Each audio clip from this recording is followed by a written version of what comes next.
Hello guys, నా పేరు మైదరా Venkata. My channel ఇప్పుడు కారణం మన ఛానల్ సబ్స్క్రైబ్ చేసుకోకపోతే ఇప్పుడే సబ్స్క్రైబ్ చేసుకోండి. పక్కన బెల్ ఐకాన్ ఆల్లో పెట్టుకోండి. నా ఫర్దర్ వీడియోస్ మిస్ అవ్వకుండా చూడొచ్చు. చాలా మంది చూస్తున్నారు కానీ సబ్స్క్రైబ్ చేసుకోవట్లేదు. So please try to subscribe, click the bell icon also. So బేసిక్గా ఇది కూడా నేను 1 మినిట్లోనే అయిపించేద్దాం అనుకున్నాను షార్ట్ కింద, కానీ కుదరలేదు. అంటే అవ్వట్లేదు. చెప్పాలనుకున్న మ్యాటర్ ఏదైతే ఉందో అదంతా కూడా 1 మినిట్లో చెప్పడం కుదరట్లేదు. సో అందుకని ఇంకా షార్ట్లో కాకుండా ఇది ఇంకా లాంగ్ వీడియోలోనే చేస్తున్నాను.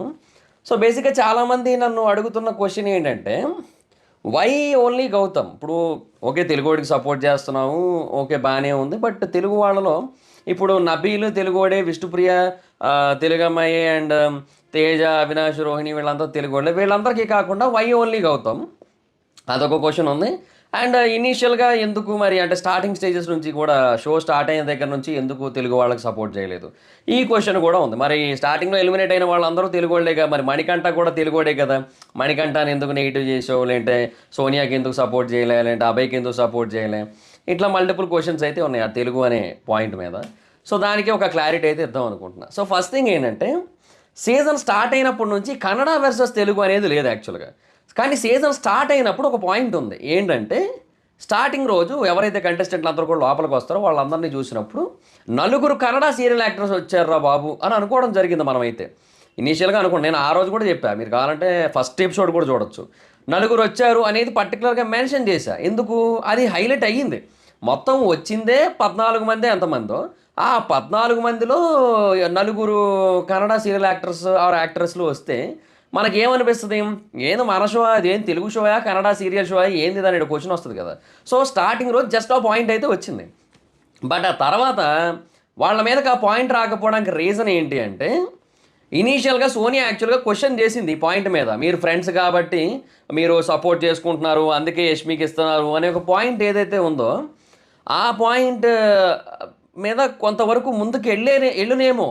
బట్ అంటే రైజ్ చేసింది సోనియా. బట్ నిఖిల్ ఏం చేశారంటే, తెలివిగా సోనియాతో ఫ్రెండ్షిప్ చేసేసి ఆ పాయింట్ హైలైట్ కాకుండా చేసుకున్నాడు.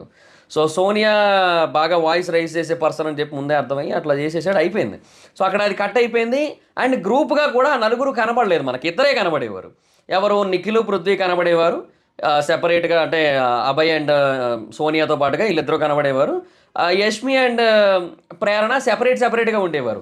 అంటే అప్పుడు ఎలా ఉండేదంటే, అప్పుడు యష్మి డైలాగులన్నీ కూడా తను నాకు అసలు ఫ్రెండే కాదు, తన విషయంలో నేను మిస్టేక్స్ చెప్తా, సంథింగ్ ఇట్లాంటివన్నీ నడుస్తూ ఉండేవి అప్పట్లో. సో ఏమంటే, వీళ్ళిద్దరూ కూడా కలిసే ఉండేవారు, బట్ డైలాగులు ఉండేవి. సో ఓకే, మరీ అంత ఫేవరెటిజం లేదు ఒకరంటే ఒకరికి అనే బేసిస్ మీద. ఎవరికి కూడా వీళ్ళిద్దరిది కనీసం ఫేవరెటిజం ఆర్ గ్రూపిజం అనే ఫీల్ రాలేదు, వాళ్ళిద్దరిది కూడా రాలేదు. ఓకే, సో అలా నడుస్తూ వచ్చింది, బాగానే ఉంది. 3వ వారం అభయ్ నవీన్ వెళ్ళిపోయాడు. 4వ వారం సోనియా వెళ్ళిపోయింది. సో ఎప్పుడైతే ఇంక వీళ్ళిద్దరూ వెళ్ళిపోయారో, వీళ్ళిద్దరూ మిగిలిపోయారు. ఎవరు? నిఖిల్ అండ్ పృథ్వీ. వాళ్ళిద్దరూ మిగిలిపోయిన తర్వాత ఆటోమేటిక్గా ఆ గ్రూప్లోకి యష్మి వచ్చి చేరింది. సోనియా చెప్పింది ఆడ తర్వాత క్లియర్గా. యాక్చువల్గా యష్మికి ఏమో నిఖిల్ అంటే ఇష్టం, విష్ణుప్రియకి ఏమో పృథ్వీ అంటే ఇష్టం. నేను ఉండడం వల్ల వాళ్ళు వీళ్ళకి దగ్గర అవ్వలేకపోతున్నారు. సో అందుకని అట్లాగా వాళ్ళకి నేనంటే నచ్చదని చెప్పింది. తర్వాత అదే జరిగింది. సో సోనియా ఇస్ రైట్ ఈ విషయంలో. సో తర్వాత వీళ్ళిద్దరూ ఓ చోట చేరారు. అది ఎవరు? వీళ్ళిద్దరూ ఓ చోట చేరి నలుగురు అయ్యారు. నిఖిల్, పృథ్వీ అండ్ యష్మి, ప్రేరణ ఇనీషియల్గా చేరినట్టు అనిపించకపోయినా తర్వాత మెల్లిమెల్లిగా ఆ గ్రూప్లోకి చేరిపోయింది. సో ఎప్పుడైతే ఈ నలుగురు ఒక గ్రూప్గా ఫామ్ అయ్యారో, ఈ నలుగురు కలిసి నామినేషన్స్ చేయడం, ఈ నలుగురు కలిసి డిస్కషన్స్ చేసుకోవడం, ఈ నలుగురు కలిసి ఈవెన్ అంటే ఓజీస్ అంటూ ఉండి కూడా వీళ్ళు నలుగురికే ఫస్ట్ ప్రియారిటీ ఇచ్చుకోవడం. You have to remember that. అదే చెప్తున్నా. ఇప్పుడు వీళ్ళు విష్ణుప్రియకి కానీ లేదా నబీల్కి కానీ ప్రియారిటీ ఇవ్వలే. ఈ నలుగురికే ఫస్ట్ ప్రియారిటీ ఉండే, తర్వాత నబీల్కి ఉండే, తర్వాత Vishnupriya is the least priority person in that OGs, వీళ్ళ 6 మిగిలిన టైంలో. సో నేనేమన్నానంటే, వీళ్ళు నలుగురు కూడా ఒక సాలిడ్ గ్రూపిజం ఫామ్ చేశారు. ఆ టైంలో చేశారు, ఒక సాలిడ్ గ్రూపిజం గేమ్ ఆడారు యాక్చువల్గా. సో ఆ టైంలో ఏమైపోయిందంటే, వీళ్ళు నలుగురు ఒక చోట చేరి అలా ఆడుతూ ఉంటే అసలు వీళ్ళు నలుగురు ఒక చోటకి ఎలా చేరారు అనే క్వశ్చన్ వస్తుంది కదా. అలా క్వశ్చన్ వచ్చినప్పుడు వాళ్ళ నలుగురిలో ఉన్న కామన్ పాయింట్ ఏంటి అంటే, they are all from Kannada industry. అంటే తర్వాత ప్రేరణ తమిళ్ బ్రాహ్మణ్ అన్నారు, బట్ స్టిల్ ప్రేరణ తమిళ్ బ్రాహ్మణ్ అయ్యి ఉండొచ్చు, కానీ ఆర్టిస్ట్గా తను అక్కడి నుంచే వచ్చిందేమో అనే కైండ్ ఆఫ్ ఫీల్ అయితే వచ్చింది. ఎందుకంటే ఇప్పుడు వీళ్ళిద్దరూ ఒక సీరియల్ యాక్ట్ చేశారు కదా, కృష్ణ ముకుంద మురారి, ప్రేరణ అండ్ యష్మి వీళ్ళిద్దరు కూడా.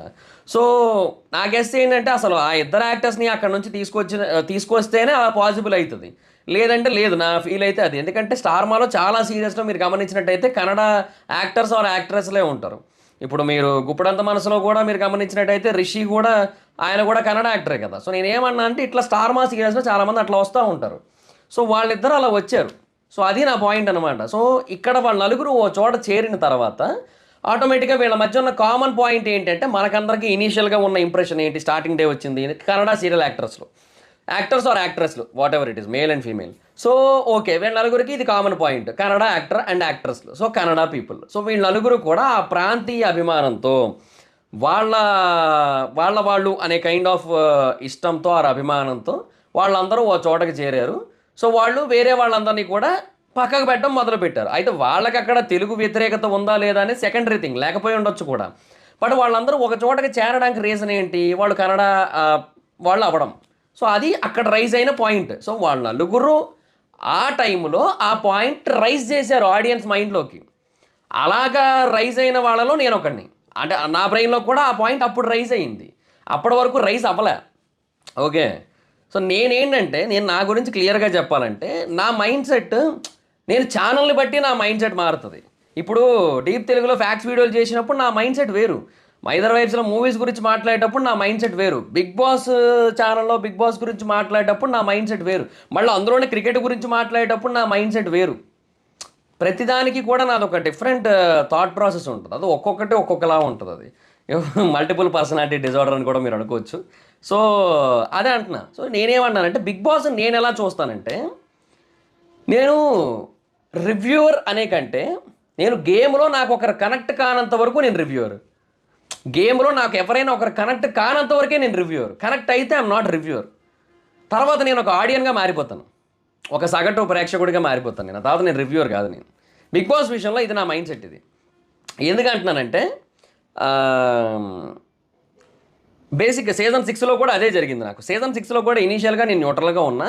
నాకు ఒకనొక స్టేజ్కి వచ్చేసరికి ఆ ఉన్నోళ్లలో గుడ్డి కన్నా మెలనయం అనే కైండ్ ఆఫ్ సినారియో వచ్చినప్పుడు అందరు కంటెస్టెంట్లు వరస్టే, వాళ్ళలో కొద్దో గొప్ప బెటర్ అంటే రేవంత్ అనే బేసిస్ మీద ఐ స్టార్టెడ్ సపోర్టింగ్ రేవంత్. ఎందుకు నాకు అలా అనిపించింది. సో నేను అటు వెళ్ళిపోయాను.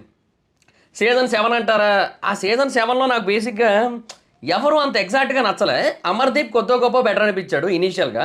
బట్ తర్వాతకి వెళ్తూ ఉన్న కొద్దీ గేమ్ పరంగా ఆలోచిస్తే శివాజీ గారు is the most smartest person in that season. So ఆ పరంగా నాకు ఆయన అంటే రెస్పెక్ట్ ఉంది, అదొక పాయింట్ అయితే ఉంది. ఎందుకంటే అందుకే ఆయన గెలవాలని కోరుకున్నాను నేను. కాకపోతే ఇంకా ఆయన అవ్వలేదు, అది వేరే విషయం, మనకు అనవసరం. ఏంటి అది అయిపోయింది, జరిగిపోయింది, దాని గురించి అనవసరం.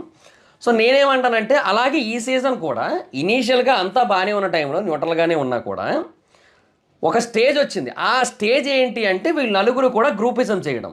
వీళ్ళు నలుగురు ఓ చోట చేరి గ్రూపిజం ఫామ్ చేసి, అంటే గ్రూప్గా ఫామ్ అయ్యి మొత్తం అందరినీ కూడా targeted nominations, targeted game play అనేది చేసుకుంటూ ముందుకెళ్తున్నారు, ఒకరికొకరు సహకరించుకుంటూ. దానికి ఓజీస్ అని క్యాబేజీస్ పెట్టారు చెవిలో నబీల్కిని విష్ణుప్రియకి, అది వేరే విషయం. సో అది నాకు ఇక్కడ ఆ రైట్ సిచ్యువేషన్ అనమాట నా దృష్టిలో. సో ఆ సిచ్యువేషన్ వచ్చినప్పుడు వీళ్ళ నలుగురిని ఎక్స్పోజ్ చేసినోడు ఎవడయ్యా అంటే గౌతమ్. సో ఇనీషియల్గా మీరు ఏదో ఫ్యామిలీ వీక్ వచ్చి వాళ్ళందరూ చెప్పిన తర్వాత చేశాడు అనుకుంటున్నారేమో, ముందు నుంచి ఎక్స్పోజ్ చేసిన క్యాండిడేట్ గౌతమ్. మేబీ కొంతమంది అనొచ్చు వైల్డ్ కార్డ్గా ముందు చూసి వెళ్ళాడు కదా. ముందు వైల్డ్ కార్డ్గా చూసి వెళ్ళిన ఆట వేరు అసలు, అది కంప్లీట్ డిఫరెంట్. అది సోనియాది అదంతా కంప్లీట్ డిఫరెంట్ అది. సో అప్పటికి 4 వారాల వరకు నడిచిన ఆట వేరు, సోనియా వెళ్ళాక నడిచిన ఆట వేరు. అది వాళ్ళు పెద్ద చూడలేదు, ఒక వారమే కదా బయట చూసింది, అది పెద్ద ఏం లేదు వాళ్ళకి. సో గౌతమ్ చూసిన ఆట వేరు, లోపలికి వెళ్ళాక తను అనలైజ్ చేసుకొని అర్థం చేసుకొని ఎక్స్పోజ్ చేశాడు దాన్ని. సో నాకు అక్కడ Gautam is the right person అనిపించింది. సో ఆ టైంలో ఇప్పుడు గౌతమ్ ఒక తెలుగోడు.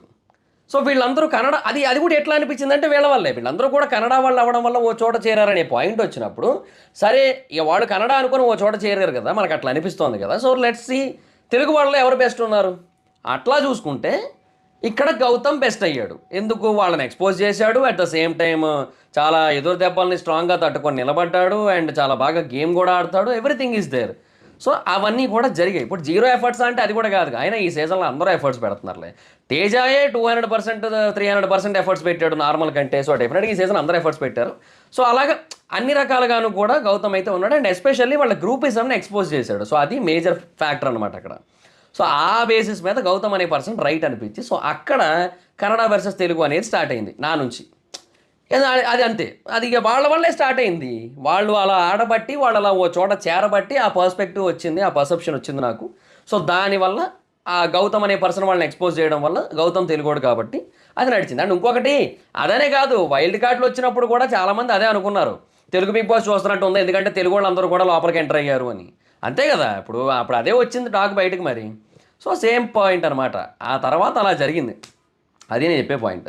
సరే, why Gautam, why not Nabeel or Vishnupriya, and స్టార్టింగ్లో ఎందుకు చేయలేదో నేను చెప్పేశాను ఆల్రెడీ. అండ్ వై మణికంఠ అవన్నీ అంటే, నబీల్ విషయానికి వచ్చినట్టయితే, ఇప్పుడు నబీల్ అనే పర్సన్ టాస్కుల్లో బాగా ఆడుతాడు, నేను కాదని నేను అన్నా.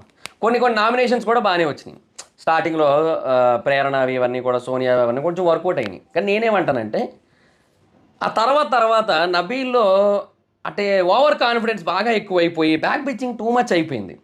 Too much of back bitching చేయడం మొదలుపెట్టాడు. అసలు వెనక అసలు ఏ లెవెల్లో అంటే ఇంకా అసలు అంటే ఇంకా ఎవ్వరూ మాట్లాడినంత మాట్లాడాడు అనిపించింది. అది ఎవరి కోసమైనా, అది గౌతమ్ కోసం అవని, లేదంటే తేజ, అవినాష్, రోహిణీల కోసం అవని, ఎవరి కోసం. మన రోహిణి అంత కష్టపడి టాస్క్ గెలిస్తే అసలు ఏం లేదు, వెయిట్ ఉంది కాబట్టి గెలిచింది అంటాడు. అదేం మనిషి నాకు అర్థం కాదు. సో అలాంటి మనిషి తెలుగుడైనా కూడా చీకొట్టచ్చు, తప్పులేదు. అదే ప్లేస్లో గౌతమ్ ఏం చెప్పాడు, you are not only entertainers, you are fighters అన్నాడు. So that is the true spirit of leader కదా, true nature of leader. So అది ఇంపార్టెంట్ అక్కడ. ఆ బేసిస్ మీద నబీల్ అనే పర్సన్ మనస్తత్వం నాకు నచ్చక, మైండ్ సెట్ నాకు నచ్చక, నేను తనని తెలుగుడైనా కూడా నేను సపోర్ట్ చేయను, అది కరెక్ట్ కాదని అంటాను నేను. రెండోది విష్ణుప్రియ విషయానికి వచ్చినట్టయితే, అసలు విష్ణుప్రియకి ఎందుకు చేయాలి? విష్ణుప్రియకి సపోర్ట్ చేయాలంటే మనం పృథ్వీకి సపోర్ట్ చేయాలి. ఎందుకంటే విష్ణుప్రియకి పృథ్వీ ఎక్కువ కాబట్టి పృథ్వీకి సపోర్ట్ చేయాలి. పృథ్వీ కన్నడ వాడు కాబట్టి నేను చేయను.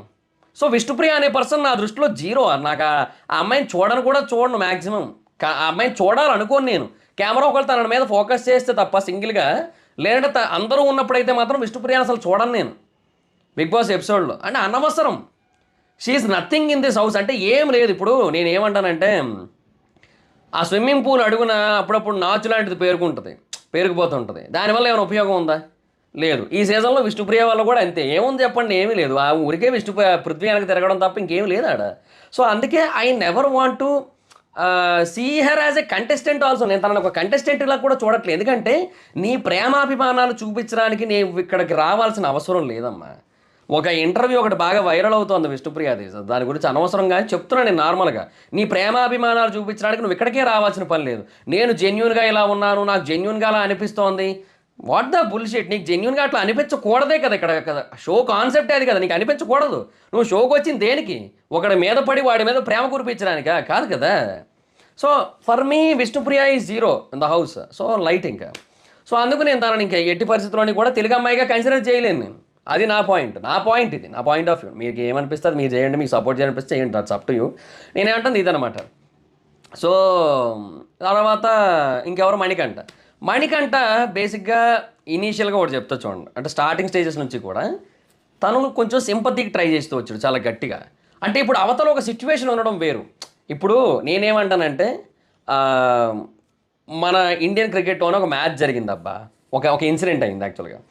అదేంటంటే, మన T20 వరల్డ్ కప్ మనం గెలిచాం కదా. సో ఆ టైంలో అవతల బ్యాట్స్మెన్ పేరేంటి, క్లాసనా, నాకు ఎగ్జాక్ట్ గుర్తురావట్లే, క్లాస్ అని అనుకుంటున్నాను నేను, ఎగ్జాక్ట్ స్ట్రైక్ అవ్వట్లే. ఆ పర్సన్ మంచి ఊపు మీద ఉన్నాడు. 4 ఓవర్లకి 30 ఎంతో కొట్టాలి. సో ఈజీగా గెలిచేస్తారు, ఈజీగా గెలిచేసే కైండ్ ఆఫ్ సిచ్యువేషన్లో ఉంది ఆ టీం అయితే, సౌత్ ఆఫ్రికన్ టీం. సో ఆ టైంలో పంత్ కావాలని ఏం చేశాడు, కాలు నొప్పి అన్నట్టు కింద పడిపోయాడు గేమ్ని ఆపడం కోసం కాసేపు. అంటే ఆ మొమెంటం దెబ్బతింటుంది. ఆ మొమెంటం దెబ్బతింటే బ్యాట్స్మెన్స్ ఆ ఫ్లోలో ఆడలేరు. తర్వాత నెక్స్ట్ ఓవర్ స్టార్ట్ అయిన తర్వాత క్లాస్ అవుట్ అయిపోయాడు ఆ గ్యాప్ తర్వాత. సో ఆ గ్యాప్ అది ఒక స్ట్రాటజీ. అది ఇప్పుడు పంత్ ఏదో దెబ్బ తగిలినట్టు, నిజంగా దెబ్బ తగలలేదు తనకేం దెబ్బ తగలలే, కానీ కావాలని చేశాడు అట్లా. ఆ టైంకి చూసిన వాళ్ళు ఏమనుకుంటారు, కొంతమంది అర్థం చేసుకుంటారు ఓకే ఇది స్ట్రాటజీ అని, కొంతమంది ఏమో ఓకే నిజంగా పెయిన్ వచ్చిందేమో పాపం అని చెప్పి జాలి పడతారు. నేనేమంటున్నానంటే, ఇలాంటి ఒక సిచ్యువేషన్లో నువ్వు తెలివిగా ప్రవర్తించినా కూడా ఆర్ నువ్వు ఏదైనా సరే ఒక సింపతి క్రియేట్ చేసే ఒక పని చేసినా కూడా దాన్ని స్ట్రాటజీగా కన్సిడర్ చేయొచ్చు. ఓకే, ఇప్పుడు పంత్ చేసిన ఆ పని వల్ల 2 ఒపీనియన్స్ క్రియేట్ అయితే 2 పాజిటివే. సింపతి పాజిటివే, స్ట్రాటజీ పాజిటివే, ఏది నెగిటివ్ కాదు. కానీ ఫేక్ ఆర్ కన్నింగ్ ఆర్ ఏమంటారు, అది పంత్ ఫర్ ఎగ్జాంపుల్ అది తనకి సింపతి రావడం కోసం చేశాడు అనుకో, గేమ్ కోసం కాకుండా, అప్పుడు అది స్ట్రాటజీ కాకుండా అది ఇక fake sympathy and cunning game కిందకు వస్తుంది. సో అక్కడ అందువల్ల పంత్కి ఆ పేరు రాలే. కానీ మణికంఠ ఏం చేశారంటే గేమ్ ఇంకా జీరోలోనే ఉంది, ఆట ఇంకా మొదలు కాలే. అక్కడ గేమ్ ఒక పీక్ మూమెంట్లో ఉంది, ఆ పీక్ మూమెంట్లో ఒక స్ట్రాటజీ కార్డ్ ప్లే చేశాడు పంత్. ఇక్కడ ఏమైపోయింది, అసలు గేమ్ ఇంకా మొదలు కాలే, సున్నాలోనే ఉంది. అది ఆ సున్నాలో ఉన్నప్పుడే తను సింపతి అనే ఒక స్ట్రాటజీ కార్డు వాడేసరికి ఆ స్ట్రాటజీ అనేది చాలా వర్స్ట్గా అనిపించింది. అది నా పాయింట్. మనకి స్ట్రాటజీ అనేది బెస్టే అనిపించడం వేరు, వరస్ట్ అనిపించడం వేరు కదా. సో అక్కడ పంత్ స్ట్రాటజీ బెస్ట్ అనిపించింది, ఎందుకు, అక్కడ గేమ్ అలాంటి మూమెంట్లో ఉంది. ఇక్కడ గేమ్ జీరోలో ఉంది, ఈ మనిషి స్ట్రాటజీని మొదలెట్టాడు. So that is not right అంట. ఇంకా తర్వాత అలా కంటిన్యూ అవుతూ వచ్చింది మొత్తం అంతా కూడా. అది మరి మ్యాటర్. సో దానివల్ల ఏంటంటే ఇక మణికంఠ అనే పర్సన్ అన్నెసెసరీ సింపతికి ట్రై చేస్తున్నాడు అనే ఫీలింగ్ వచ్చి, సో ఇంకా అదే చెప్పాను నేను. ఇంకా తర్వాత అంతా కూడా అదే కంటిన్యూ అయింది. ఇంకా 7వ వారం తను వెళ్ళిపోయేంత వరకు కూడా అలాగే కంటిన్యూ అయింది. సో అది మ్యాటర్. సో దానివల్ల అప్పుడు ఆ పాయింట్ రాలేదు, ఇప్పుడు ఈ పాయింట్ వచ్చింది. అందుకే మణికంఠ టైంలో ఈ మ్యాటర్ రాలేదు. అండ్ తర్వాత ఈ గ్రూపిజం అనేది పెరిగి పెద్దదయ్యి అది ఎక్స్పోజ్ అయ్యి అదంతా జరిగినప్పుడు ఈ కన్నడ వర్సెస్ తెలుగు అనేది వచ్చింది. అండ్ వచ్చిన తర్వాత ఆటోమేటిక్గా ఇట్లా జరిగిందనమాట, సింపుల్. అది మ్యాటర్ అనమాట. సో అలాగా ఓవరాల్గా ఇది అక్కడ అలాగే మొదలైంది, ఆ తర్వాత అలా కంటిన్యూ అవుతూ వచ్చింది ప్రస్తుతానికైతే. ఇప్పటికి కూడా నేనైతే అదే మాట అంట. సో వీళ్ళందరిలో అండ్ ఇంకొకటి మరి పోనీ తేజ, అవినాష్, రోహిణి అంటే yes, Rohini did very well, extraordinarily. Avinash కూడా చాలా అంటే చాలా బాగా ఆడుతున్నాడు, తేజ కూడా చాలా అంటే చాలా బాగా ఆడుతున్నాడు, అందులో నో డౌట్ వీళ్ళందరూ కూడా. కాకపోతే వీళ్ళందరూ కూడా ఏమైపోయిందంటే ఓవర్ షాడోడ్. అంటే ఇప్పుడు గౌతమ్ అనే పర్సన్ ముందు చాలా ఎక్కువ ఎలివేట్ అయిపోవడం వల్ల వీళ్ళందరూ కూడా తర్వాత వచ్చిన ఫీలింగే వచ్చింది. ఇప్పుడు సింపుల్గా కూడా చెప్తా చూడండి, చాలామంది ఏమనుకుంటున్నారు, ఇప్పుడు పృథ్వీ ఎలిమినేట్ అయితే పృథ్వీ ఓటింగ్ నిఖిల్కి పడుతుంది అనుకుంటున్నారు. కానీ ఈ గ్యాప్లో ఈ కొద్ది వారాల్లో ఏం జరిగిందంటే రోహిణి ఓటింగ్ పెంచుకుంది, అవినాష్ ఓటింగ్ పెంచుకున్నాడు, తేజాకి ఓటింగ్ కొంతవరకు పెరిగింది, అది ఎస్పెషల్లీ ఆ ఎగ్ సిచ్యువేషన్లో. సో ఈ ఓటింగ్లన్నీ వీళ్ళు కూడా ఆల్రెడీ పెంచుకున్నారు. ఈ సీజన్ లాస్ట్ వీక్ అయితే 6 ఉంటారు, వాళ్ళలో ఒకరిని మిడ్ వీక్ ఎలిమినేషన్ చేస్తారు, ఇంకా మిగతా వాళ్ళని 5 లాస్ట్కి అయితే ఉంచుతారు. Okay, done. నేనేమంటున్నానంటే వీళ్ళ ఓటింగ్ కూడా గౌతమ్కి హెల్ప్ అవుతుంది కదా, వీళ్ళందరూ ఓటింగ్ సింపుల్. ఇప్పుడు అక్కడ జరుగుతున్న పెయిడ్ క్యాంపెయినింగ్ కోసం నేను ఆల్రెడీ క్యాంపెయినింగ్ కోసం ఒక షార్ట్ అయితే నేను ఆల్రెడీ చేసి చెప్పా. ನಮ್ಮ ನಾಡಿನ ಹುಡುಗ ಅಲ್ಲಿ ರೂಲ್ ಮಾಡೋಕೆ ನೀವೆಲ್ಲ ಹೆಲ್ಪ್ ಮಾಡಬೇಕು అని అక్కడ చేస్తున్నారు క్యాంపెయినింగ్. అంటే మన స్టేట్ వాడు అక్కడ రూల్ చేయాలి అంటే మీ అందరి సపోర్ట్ కూడా కావాలి అని. సో అది నడుస్తుంది, ఆల్రెడీ ఒక షార్ట్ చేసి చెప్పాను నేను. సో ఇట్లాంటి క్యాంపెయినింగ్స్ అన్నీ నడుస్తున్న టైంలో వాళ్ళకి కొంతవరకు ఓటింగ్ ఉంటుంది, but not more than that. ఈ వీక్ అసలే డబుల్ ఎలిమినేషన్. సో దాని గురించి కూడా ఒక క్లియర్ కట్ వీడియో చేస్తా మ్యాక్సిమం, ఎవరు ఎలిమినేట్ అవ్వచ్చు అని. రేపు చేస్తా మ్యాక్సిమం డబుల్ ఎలిమినేషన్ కోసం. సో అది మరి సినారియో. సో అదే నేను ఏమంటున్నానంటే ఆ ఓటింగ్ ఎంతవరకు షిఫ్ట్ అవుతుందో మనం చెప్పలేం కదా. సో అది కదా పాయింట్. సో అక్కడ జరుగుతున్న క్యాంపెయినింగ్ వల్ల పడుతున్న ఓట్లు ఎంతవరకు అని షిఫ్ట్ అవుతాయి చెప్పలేం కదా మనం. సో అది మ్యాటర్. సో ఓవరాల్గా ఇది సినారియో. సో నేను ఎందుకు గౌతమ్ సపోర్ట్ చేస్తున్నా తెలుగువాడిగా అని అంటే, గౌతమ్కి మాత్రమే ఎందుకు చేస్తున్నానంటే వీళ్ళలో ఈ మైనస్లు ఉన్నాయి కాబట్టి. గౌతమ్లో కూడా 1-2 మైనస్లు ఉన్నాయంటే టాస్కులు అంటే ఎక్కువ గెలవలేడు, ఎక్కువగా అంటే ఎఫర్ట్స్ పెడతారు, చాలా గట్టిగా ఎఫర్ట్స్ పెడతారు, బట్ ఎవ్రీ టైం గెలవలేడు, అదైతే క్లియర్. బట్ టాస్కులు ఒకటే మ్యాండేటరీ కాదు కదా. ఇప్పుడు నేను అదే చెప్తాను, ఇప్పుడు నిఖిల్ అయినా నబీల్ అయినా టాస్కులు తెగాడేస్తారు, ఏం ఉపయోగం? ఇప్పుడు నేనేమంటున్నానంటే టాస్కుల్లో ఎంత ఎరగదీసి ఆడినా కూడా ఆ తర్వాత బిహేవియర్, ఆ తర్వాత వాళ్ళ ఐడియాలజీ, ఫ్లిప్పింగ్, కన్నింగ్, ఇవన్నీ చాలా ఇంపార్టెంట్. నిఖిల్ అనే పర్సన్ అంత ఈజీగా అంత ఓపెన్గా అబద్ధాలు చెప్పాడు. నిఖిల్ అనే పర్సన్ గౌతమ్ మీద గ్రడ్జ్తో నలిగిపోయాడు అసలు ఆ వారం అంతా కూడా. ఏది ఆ red and blue and green and yellow టీములు పెట్టినప్పుడు గౌతమ్ని తీయమని చెప్పాడు, ఇవన్నీ జరిగాయి కదా. సో అవన్నీ ఫ్లిప్పులు కొట్టాడు కదా. మళ్ళీ నేను ఏమన్నానంటే ఇప్పుడు అన్ని చేసిన అన్ని అబద్ధాలు చెబుతున్న ఒక పర్సన్ నా దృష్టిలో ఎంత గొప్ప టాస్క్లు ఆడినా వేస్టే. You have to be genuine also. నువ్వు స్ట్రైట్ ఫార్వర్డ్గా కూడా ఉండు. నువ్వు అనే దానివల్ల అవతల హర్ట్ అయినా పర్లే, కానీ నువ్వు స్ట్రైట్ ఫార్వర్డ్ ఉండు. అది కదా పాయింట్ ఇక్కడ. అది లేకుండా టాస్కుల్లో నువ్వు ఎంత గొప్పగా ఆడేసినా ఉపయోగం లేదు. నేను పృథ్వీ విషయంలో కూడా అంతే. Prithvi is an extraordinary player, కానీ ఏం ఉపయోగం? ఆ మనిషి మైండ్ సెట్, ఆ మనిషి ఆలోచన విధానం, మాట తీరు అన్నీ వరస్ట్గా ఉన్నప్పుడు. సో అది నా పాయింట్ అంతే. సో ఇట్లాగే ఈ బేసిస్ మీద ఇంకా మనం ఏం చేయలేము ఇంకా. సో అందుకు నేను ఇట్లా గౌతమ్కి అయితే సపోర్ట్ చేస్తా. అండ్ నా ఐడియాలజీ చెప్తున్నాను కదా, ఒక స్టేజ్ వరకు న్యూట్రల్గా ఉన్నంత వరకు బాగానే ఉంటా. బట్ ఒకనొక స్టేజ్ వచ్చేసరికి నాకు ఒకరు కనెక్ట్ అవుతారు, షో పరంగా, ఆట పరంగా, ఆర్ బిహేవియర్ పరంగా, మైండ్ సెట్ పరంగా, what ever it is. So నేను వాళ్ళ వైపు స్టాండ్ తీసుకుంటా ఇంకా. సో ఇది నా ఆలోచన విధానం, ఇది నేనేం చేస్తా. అండ్ ఇంకొకటి, నేను డబ్బుల కోసమే చేయాలి అనుకుంటున్నట్టయితే లాంగ్ వీడియోసే చేసుకోవచ్చు, ఎపిసోడ్ రివ్యూలే చేసుకోవచ్చు. నేను ఎందుకు షార్ట్స్ చేస్తున్నా, షార్ట్స్లో రీచ్ వస్తుంది. ఇప్పుడు నేనేమంటున్నానంటే, నేను గౌతమ్ కోసం స్టార్టింగ్తో ఒకటి వీడియో చేస్తే అది నాకు 90,000 ఎంతో వెళ్ళింది. తర్వాత ఇంకొకటి నాగార్జున గారి కోసం చేసిన వీడియో కూడా 80,000 అబోవ్ వెళ్ళింది. సో నేనేమన్నానంటే, నాకు దాని మీద వచ్చి పడిపోయేది ఏమి ఉండదు, 100 రూపాయలు కూడా రాదు దాని మీద. కానీ నాకు డబ్బులు కాదు, నాకు పాయింట్, నాకు ఆ సాటిస్ఫాక్షన్. అంటే నాకు ఎప్పుడైతే ఈ తెలుగు వాళ్ళందరి మీద కూడా కన్నడ వాళ్ళ ఆధిపత్యం ఈ షోలో నడుస్తుంటే, బట్ సినిమాలు వేరు. మళ్ళీ అదే చెప్తున్నా, కొంతమంది సినిమాలు లింకప్ చేసి పాపం ఏదేదో ట్రై చేస్తున్నారు. నేను అదే చెప్తున్నా, సినిమా అనేది పాన్ ఇండియన్ అయిపోయింది. ఇప్పుడు కన్నడకు చెందిన శివరాజ్ కుమార్ గారు జైలర్లో చేశారు, అంతే సింపుల్. అది ఇప్పుడు ఏంది, అది ఇప్పుడు ఆ కన్నడ యాక్టర్ అందులోకి ఎందుకు వచ్చారంటే అది డజంట్ మ్యాటర్. మోహన్ లాల్ గారు మలయాళం యాక్టర్, ఆయన జైలర్లో ఉంటారు, సింపుల్. అదే చెప్తున్నాను కదా. So it doesn't matter. ఇప్పుడు అమితాబ్ బచ్చన్ గారు హిందీ యాక్టర్, దీపికా పదుకునే గారు హిందీ యాక్టర్స్, కమల్ హాసన్ గారు తమిళ యాక్టర్. వాళ్ళు తెలుగు సినిమాలో ఆయన కల్కి 2008, 98, 80లో ఎందుకు ఉన్నారంటే it's a pan Indian subject. ఇది పాన్ ఇండియన్ షో కాదు కదా. This is not a pan Indian show, this is multi language show కూడా కాదు. పోనీ ఇప్పుడు అమరన్, బగీరా ఇవన్నీ కూడా, అమరన్ ఉంది, it's a multi language movie. అది హిందీ, తెలుగు, తమిళ్లో రిలీజ్ అయింది. ఇప్పుడు గేమ్ చేంజర్ ఉంది, it's multi language pan Indian movie. ఎందుకంటే రామ్ చరణ్ గారికి RRR చాలా క్రేజ్ ఉంది కాబట్టి. ఇంకా ఈయనకు అది ఎవరు, శివకార్తికేయన్ గారికి ఇంకా మార్కెట్ క్రియేట్ అవ్వాలి, ఆయనకు అయ్యింది రామ్ చరణ్ గారికి. సో ప్రాబ్లం లేదు. అదే నేనేమన్నా అంటే, ఇంకా అది multi language pan Indian movie, 3 భాషల్లో రిలీజ్ అయినా సరే, వాట్ ఎవర్ ఇట్ ఈస్, మొత్తానికి multi language and pan Indian ఇవన్నీ రిలీజ్ అవుతున్నాయి. ఇప్పుడు అమరన్ సినిమా 3 భాషల్లో వచ్చింది, అంతే సింపుల్. అది ఇప్పుడు అది పర్టికులర్గా తమిళ సినిమా అని చెప్పడానికి లేదు ఇంకా, అది పాయింట్. అండ్ అదే చెప్తున్నా, ఇప్పుడు ఇది కూడా అంతే, ఇప్పుడు బగీరా కూడా అంతే, ఇప్పుడు మల్టీ లాంగ్వేజ్. ఇప్పుడు అందువల్ల ఇవన్నీ కూడా ఒక పర్టికులర్ స్టేట్కు, ఒక పర్టికులర్ భాషకు పరిమితం అవ్వట్ల. మూవీస్ అనేవి కంప్లీట్ డిఫరెంట్. మూవీస్, షోస్ ఒకటే ఎలాగైతాయి, మూవీస్, సీరియల్స్ ఒకటే ఎలాగైతాయి. సీరియల్స్ చూడడానికి మీరు ఏమైనా టికెట్లు పెడుతున్నారా? షోస్ చూడడానికి ఏమైనా టికెట్లు పెడుతున్నారా? లేదు కదా. ఇప్పుడు ప్రతిరోజు ఎపిసోడ్కి 200 రూపాయలు టికెట్ అంటే ఎవరైనా చూస్తారు? చూడరు కదా. ఇది వేరు, ఈ ప్యాటర్న్ వేరు కంప్లీట్గా. సో ఒక వారం రోజుల పాటు సీరియల్ ఎపిసోడ్ చూడడానికి మీరు 200 రూపాయలు టికెట్గా కొనాలంటే చూస్తారు, ఇట్లా లేదు కదా. ఇది వేరు కంప్లీట్ డిఫరెంట్ అది. సో సినిమాలు అనేవి, అది బిఫోర్ బాహుబలి, ఆఫ్టర్ బాహుబలి అండి. అది కూడా బాహుబలి తర్వాత ఇట్స్ పాన్ ఇండియన్. ఇంకా every movie is trying for pan Indian, focusing on pan Indian. కొంచెం గట్టిగా వర్కౌట్ అయితే హిందీలో బ్లాక్ బాస్టర్ కలెక్షన్స్ వస్తాయి కదా, and Tamil and Kannada and Malayalam నుంచి కూడా వస్తాయి. సో ఆ ఆస్పెక్ట్ ఉంది కాబట్టి ఇంకా అది అయిపోయింది అలాగా. But Telugu Bigg Boss show is Telugu Bigg Boss show, Kannada Bigg Boss show is Kannada Bigg Boss show, Tamil Bigg Boss show is Tamil Bigg Boss show, Malayalam Bigg Boss show is Malayalam Bigg Boss show, Hindi Bigg Boss show is Hindi Bigg Boss show. ఇవి multi language shows కాదు, ఇవి bilingual shows కావు కదా, అంతే simple.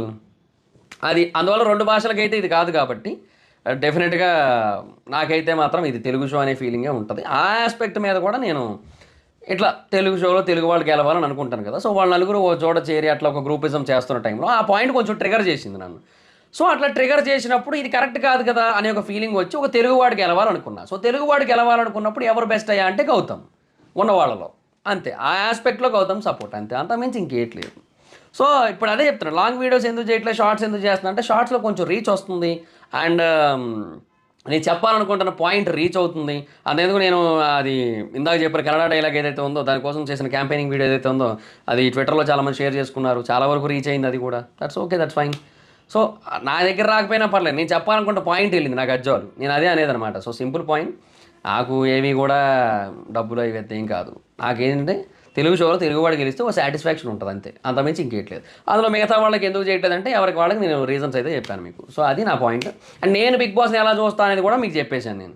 ఎందుకంటే నేను I'm fan of Bigg Boss, I'm audience of Bigg Boss. నేను ఎప్పుడు సీజన్ 1 సగం నుంచి చూస్తాను నేను. So season 2, season 3, season 4, season 5 అన్నీ చూసాను, ఓటీటీ చూసి అన్నీ చూసాను. సీజన్ 6 నుంచి స్టార్ట్ చేశాను. సీజన్ 5లో కూడా స్టార్ట్ చేశాను, ఒక 4-5 రోజులు చేసి ఆపేసాను. అది అంతే. సో సీజన్ 5 అందుకే లెక్కెట్టట్లేదు. సో అది మరి మ్యాటర్. సో ఇది నా అనాలిసిస్ అండ్ నా పాయింట్ ఆఫ్ వ్యూ.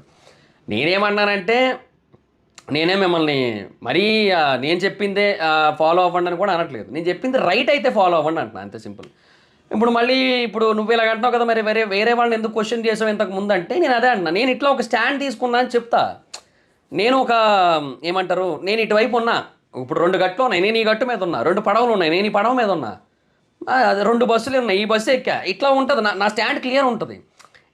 ఏమంటే కొన్ని పాయింట్స్ నాకు ఏమనిపిస్తుంది అంటే అక్కడ న్యూట్రల్ అనే ఒక పేరు ఉంటుంది, బట్ ఇట్స్ నాట్ న్యూట్రల్ అనిపిస్తుంటుంది ప్రతి చోట కూడా.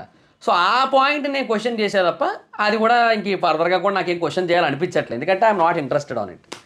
ఎందుకంటే మనం క్వశ్చన్ చేస్తే మారిపోయేది ఏమీ లేదు కదా, అది నాకు అర్థమైంది. సో మనం క్వశ్చన్ చేస్తే ఏమైనా మారిందంటే ఒక అర్థం ఉంది, పెద్ద మారిపోయేది ఏమీ లేనప్పుడు ఇంకేం ఉపయోగం. అందుకు నేను ఇంకా ఫర్దర్గా క్వశ్చన్ చేయడం కూడా ఆపేశాను.